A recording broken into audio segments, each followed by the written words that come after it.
Hello everyone, Radhe Radhe. সবাইকে শুভ সকালের শুভেচ্ছা। তো আজ আমি তোমাদের সাথে শেয়ার করব আমার মহাদেবের নিত্য সেবা। এই যে এখানে সব পুজোর সরঞ্জাম আমি জোগাড় করে নিয়েছি। একটা থালার মধ্যে ঘি, মধু, অগুরু, ফুল, বেলপাতা সব নিয়ে নিয়েছি। গঙ্গা জল, এবার গঙ্গা জলের মধ্যে একটু গোলাপ জল দিয়ে দেব আর একটু অগুরু দিয়ে দেব।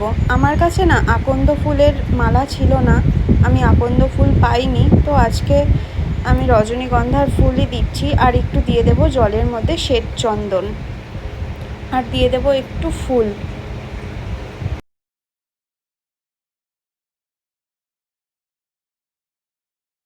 এখন মহাদেবকে এক এক করে অভিষেক করিয়ে নেব। একটু গঙ্গা জল দিয়ে ফার্স্টে স্নান করিয়ে নিলাম। এখন দিয়ে দেব ঘি। ঘি দিয়ে অভিষেক করানোর পর দিয়ে দেব মধু।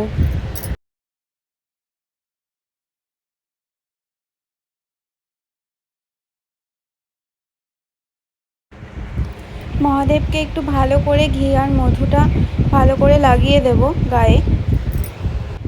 তারপর দিয়ে দেব দই। দই দেওয়ার পরও ভালো করে একটু গায়ে লাগিয়ে দেব দইটা সারা গায়ে। আর এরপর দিয়ে দেব চিনি। এখন নন্দী বাবাকে অভিষেক করিয়ে নেব। দিয়ে দিলাম মধু। মধু দিয়ে একটু গাটা ভালো করে ডলে দেব।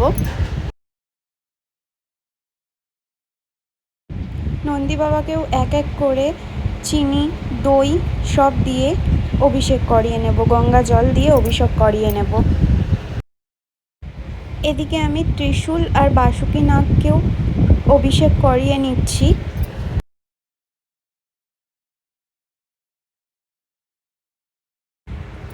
এবার গঙ্গা জল দিয়ে অভিষেক করিয়ে নেব।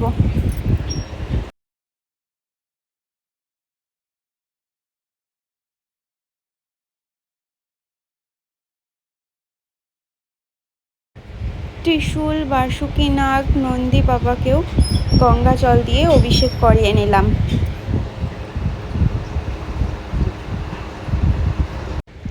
এবার মহাদেবকে তিলক চন্দন পরিয়ে দিলাম।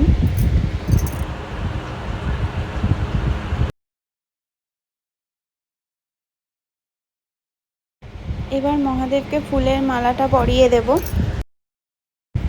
তারপর 3টে বেলপাতা বাবার মাথায় অর্পণ করব। আর বেলপাতাগুলির মধ্যেও শ্বেত চন্দন লাগিয়ে নিতে হবে। আর ওদিকে গৌরী পীঠেও একটি বেলপাতা অর্পণ করে দিলাম। মহাদেবকে ফুল অর্পণ করলাম।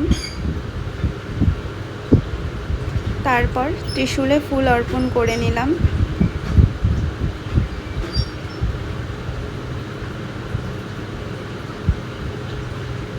বাসুকীনাগকে ফুল অর্পণ করে দিলাম। এখন নন্দী বাবাকে একটা বেলপাতা দিয়ে দিলাম আর একটু ফুল অর্পণ করে দিলাম।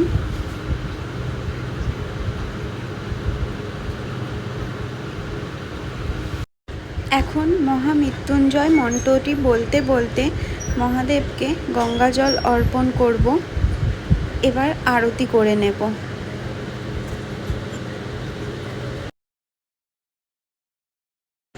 যদি আমার মহাদেবের নিত্য সেবা তোমাদের ভালো লেগে থাকে তাহলে like, comment, share and subscribe করতে ভুলো না।